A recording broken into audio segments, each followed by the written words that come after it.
A crack more than 120 miles long on the east side of the Antarctic Peninsula, finally breaking off, creating a spectacular iceberg weighing more than 1 trillion metric tons, roughly the size of Delaware. UCLA professor Aradhana Tripathi has spent her career studying Antarctic ice, traveling to the very peninsula where the ice shelf called Larsen C broke off. Professor Tripathi has seen 2 other big sections of the peninsula break off and dissolve, the first in 1995 and then another in 2002. She watched as this crack grew for years, caught off guard that this break happened so soon. What this latest break means is something scientists aren't yet agreed on. Antarctica, the coldest place on Earth, is a continent covered in ice, and icebergs have been breaking away from ice shelves for millions of years. But at the end of the 20th century, the peninsula was one of the fastest warming places on the planet. That warming has slowed or reversed slightly in this century. Stop. Rewind. The supply ship was readied for its long journey.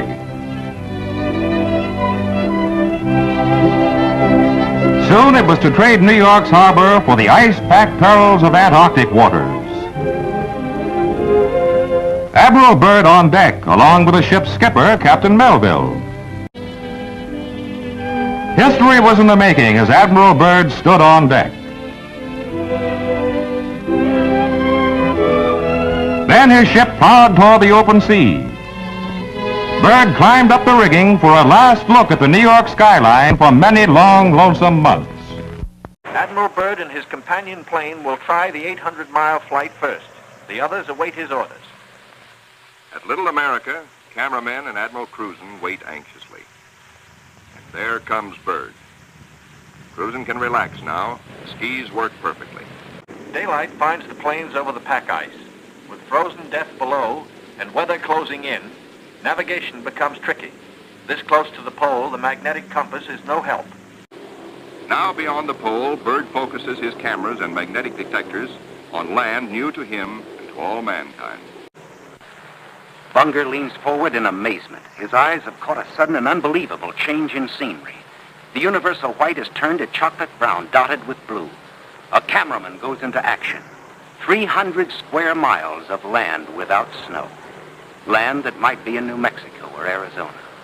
Pictures alone will prove Bunger has discovered a warm oasis in the shadow of the pole. It is for such supreme moments as this that men brave the hardships of exploration. The astounding, undreamed of fact is that they are over a chain of warm water lakes whose shores, except for small patches, are free of ice and snow. Commander Bunger circles the largest lake in sight, 5 miles long. He comes in to make a landing. Water temperatures must be recorded. Samples taken. He finds the water fresh, the temperature 38 degrees Fahrenheit. On the shores are vast deposits of coal and of minerals of the utmost importance to civilization. 1948, they flew by the actual South Pole, and around that area they found an oasis, if you will. So, if you go to Google Earth and do a time lapse on Antarctica, you can see they are saying there's an oasis there, but on Google Earth, it's just all white. But it kind of looks kind of patchy right around the South Pole, like it was covered up with something. But if you go digging down there, you'll find all these 360 pictures, a lot which are inappropriately tagged there, but there are some that are in Antarctica. For instance, if you would look at this 360 photo and compare it to footage from Admiral Byrd's expedition, they look pretty similar. An oasis in Antarctica.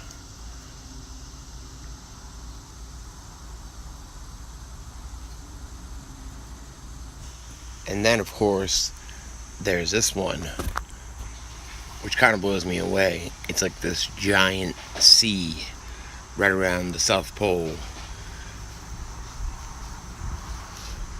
Lots of mountains in the background, They kind of look like evil castles in the background. It's pretty cool looking though.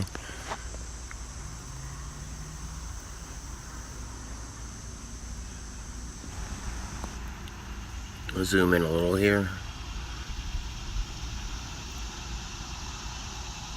I mean, it's not what I would have pictured down around the South Pole. And it's definitely not all white like Google Earth shows it. And one more area. This place is pretty crazy looking.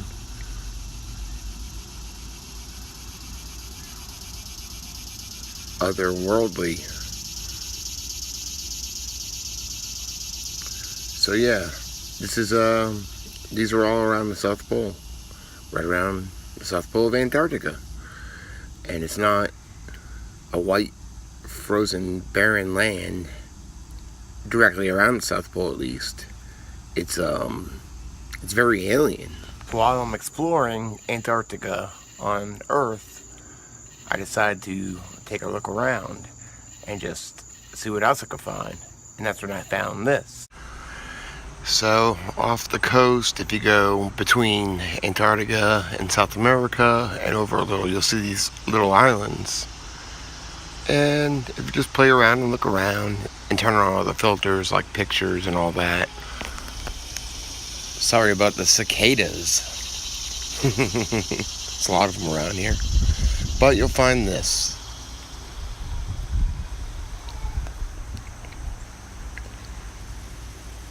Which looks like, well, what's it look like to you?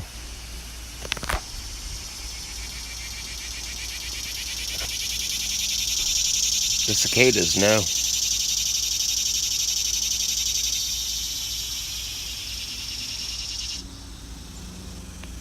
I think that I'm going to go ahead and say that this iceberg breaking off Antarctica is going to be what they use for an excuse to say they found ancient technology in a flash frozen civilization.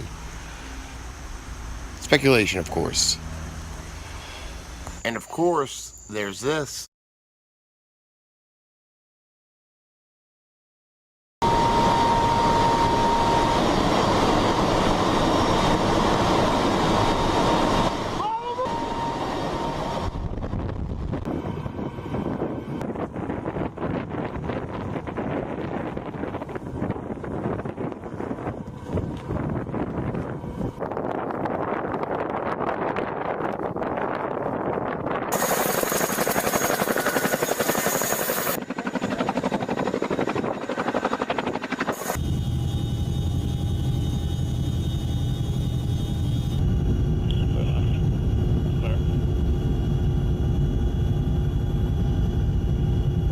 The rear guard of Admiral Byrd's intrepid 4,000, veterans of the Antarctic, trained to combat the sub-zero enemy of the polar continent.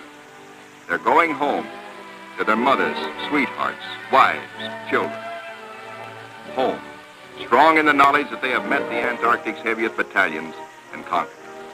This is to be their lifelong reward, this knowledge and the Navy's highest commendation. Well done.